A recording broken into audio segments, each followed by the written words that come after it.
कापसाच्या बाजारात ना सध्या एक खूप इंटरेस्टिंग गोष्ट घडतीये. असं समजा की दोन वेगवेगळ्या गोष्टी एकाच वेळी सुरू आहेत. एकीकडे आहे जागतिक बाजार आणि दुसरीकडे आहे आपला भारतीय बाजार. तर मग या दोन बाजारांचं नेमकं काय चाललंय? चला हेच आपण आज समजून घेऊया. आणि मग या सगळ्या गोंधळात प्रत्येक कापूस उत्पादक शेतकऱ्याच्या मनात एकच प्रश्न येतोय, आणि तो म्हणजे आता विकायचं की थांबायचं? चांगला भाव मिळेल का?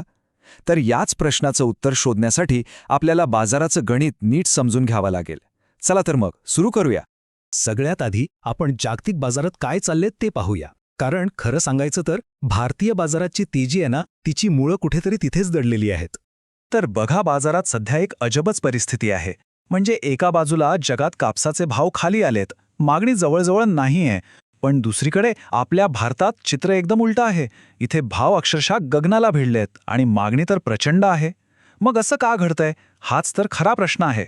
हे बघा, आंतरराष्ट्रीय बाजारात कापसाचा भाव ठरवण्यासाठी आईस कॉटन फ्युचर्स वापरतात आणि आत्ताचा भाव आहे साधारण 64 सेंट्स प्रति पाऊंड. हा आकडाच आपल्याला सांगतोय की जागतिक बाजारात सध्या किती मंदी आहे.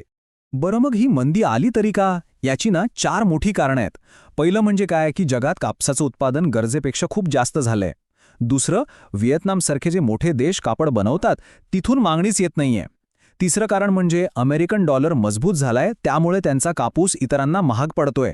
आणि चौथं, सगळ्यात महत्त्वाचं, कच्चं तेल स्वस्त झाल्यामुळे पॉलिस्टरसारखे सिंथेटिक फायबर स्वस्त झालेत.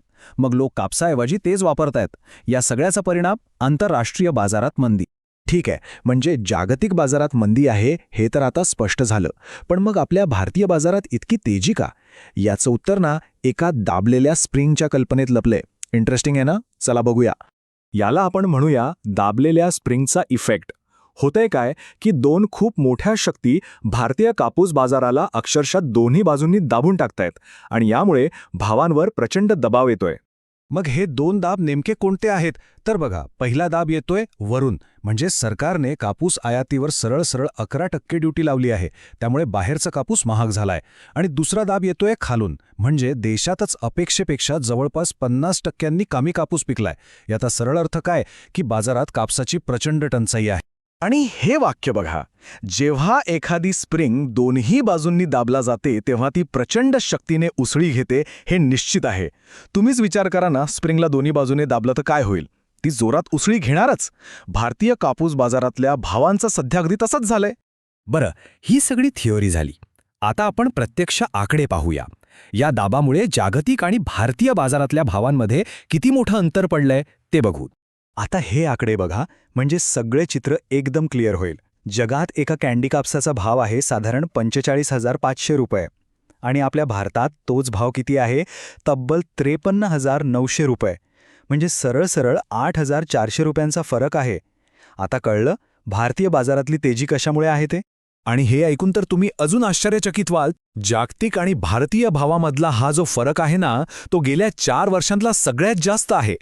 यावरूनच लक्षात येतं की ही परिस्थिती किती वेगळी आणि असामान्य आहे. ओके, तर बाजाराचं सगळं गणित आता आपल्या लक्षात आलंय.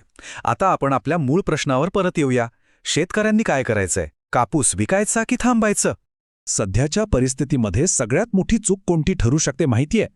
ती म्हणजे आपल्याकडचा सगळ्याच्या सगळा कापूस एकाच दमात विकून टाकणं.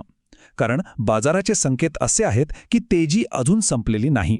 मग योग्य स्ट्रॅटेजी काय असू शकते? तर टप्प्याटप्प्याने विक्री करणं. म्हणजे असं बघा, आपले जे काही तातडीचे खर्च आहेत ते भागवण्यासाठी थोडा कापूस आत्ताच्या चांगल्या भावात विकून टाका. तुमच्याकडे जो एकदम चांगल्या क्वालिटीचा कापूस आहे तो मात्र सांभाळून ठेवा, कारण त्याला पुढे जाऊन अजून जास्त भाव मिळण्याची शक्यता आहे. आणि उरलेला माल पुढच्या काही आठवड्यात विकण्यासाठी थांबायला हरकत नाही, कारण अंदाज असा आहे की भाव अजून वाढतील. आणि तज्ज्ञांचा अंदाज ऐकलात तर अजूनच उत्साह वाढेल. सध्या जो 8,200 रुपये प्रति क्विंटलचा भाव आहे तो महिन्याच्या मध्यापर्यंत 8,500 रुपयांपर्यंत जाऊ शकतो. पण खरी गंमत तर त्यानंतर आहे. महिन्याच्या शेवटी हाच भाव तब्बल 9,000 रुपयांचा टप्पा गाठू शकतो, असा अंदाज वर्तवला जातोय. तर मग या सगळ्या विश्लेषणानंतर आता आपण अंतिम निर्णयाकडे वळूया.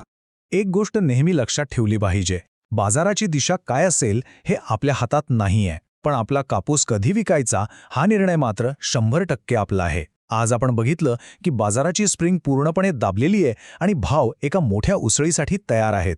त्यामुळे या माहितीचा नीट विचार करा आणि मगच योग्य निर्णय घ्या.